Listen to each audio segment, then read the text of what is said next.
Wow, it looks like I just jumped out of bed and started recording without giving any consideration to the way I'm dressed or how nappy my hair is. But my job isn't to look sexy, it's to show you guys. Wow, there was some hesitance in the show.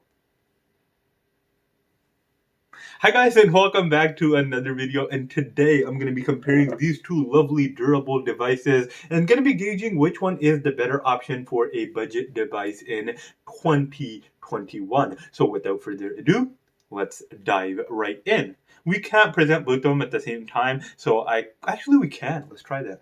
8 megapixel front face camera, 5 megapixel front face camera. This phone is already winning. We have a front face flash on this device, which is really interesting and pretty rare on mobile devices. And then we have a 2 megapixel iris scanner, speaker for your phone calls, and then some sensors. And we have a speaker for your phone calls. No iris scanner on the Moto. We have a fingerprint scanner on the front there and a fat smudge on top of that. And we have a fingerprint scanner on the back for the Samsung Galaxy S8 Active. Now, let's try to make this less chaotic and look at them individually. We have a 12 megapixel rear face camera, a heart rate sensor, and a flashlight on the S8 Active. So really, really nice. And for the Moto Z2 Force, we just have two cameras and a flashlight on the bottom. And as you can see, the camera is cracked. So that's one thing that is not shatter proof. Moving back to the S8 Active, we have bumpers on the corners, which are really nice, and they're detachable. So if they get really messed up, you could remove them, buy some new ones off Amazon, and your phone can be nearly good as new, aside from all the scratches on the rest of your phone. And we have a rubbery plastic material that's shockproof. This phone is also water resistant, but because it's water resistant and it only has speakers on the back, or on the bottom rather, if you cover them up, you can't hear anything because of the gasket keeping water out and noise in. And then we have a 3.5 millimeter headphone jack, which I really love, USB-C, and some microphone, and once again, the speakers. On the right, we have a power button. On the left, we have a volume up button, volume down button, relax, Bixby button, and which I really don't like. Up top, we have a SIM card insertion tray and another microphone up there. So pretty simple, and I dropped it. Now you know why I have a durable phone. Moving back over to the Moto, we have a volume up button, volume down button, power button on the right side. Nothing on the left side, so very, very clean on the left side. And this phone is extremely lightweight. It only has a 2700 milliamp hour battery, making this very, very light and just not have that much battery at all. But you can add Moto mods, which include a extra battery, but you have to buy it separately. So Moto mod, which includes a battery, a projector, and a speaker, I believe. There may be more, but I'm not aware of them as of right now. Oh yeah, a 5G mod as well.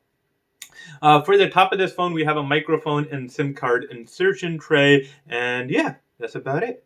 But yeah, both of these devices are absolutely amazing. This device, as I said, water resistant. This is only splash resistant. This device has a completely plastic display, which is completely shatterproof. So absolutely fantastic for you frontline workers out there. And then this device has a Gorilla Glass 5 display, which can be broken, but does take quite a bit of effort. And you have a bit of a little notch right here that protects the glass when it falls. I hope you guys could kind of see that.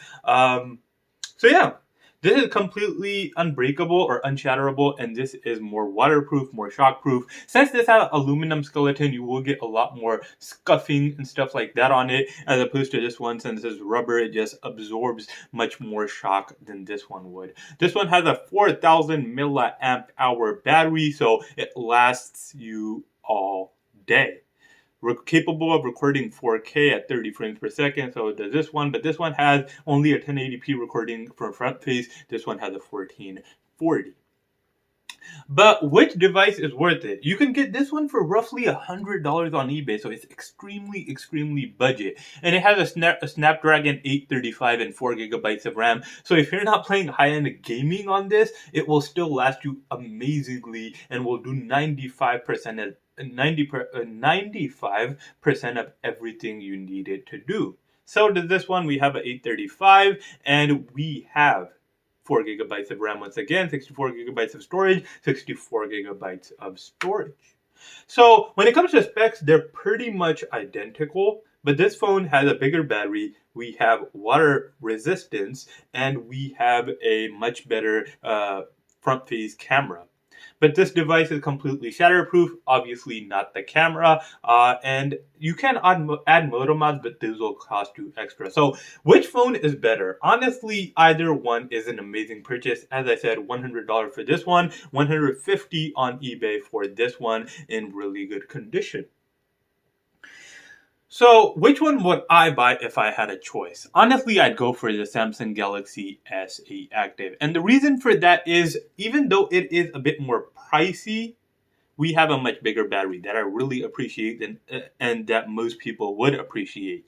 We also have a rubberish material that protects it really well, and we have water resistance, which you need in a durable phone. We also have a 3.5 millimeter headphone jack. So for those three reasons, I think that the Samsung Galaxy S8 is more worth it than the Moto Z2 Force. If you guys agree, let me know in the comment section. But anyways, guys, I thank you guys for watching this video. If you liked it, definitely hit that thumbs up button. If you like this type of content in general, hit that subscribe button as well as the post notification bell to stay notified whenever I post videos for you guys. But anyways, I hope you have an amazing day, and I will see you guys in my next video.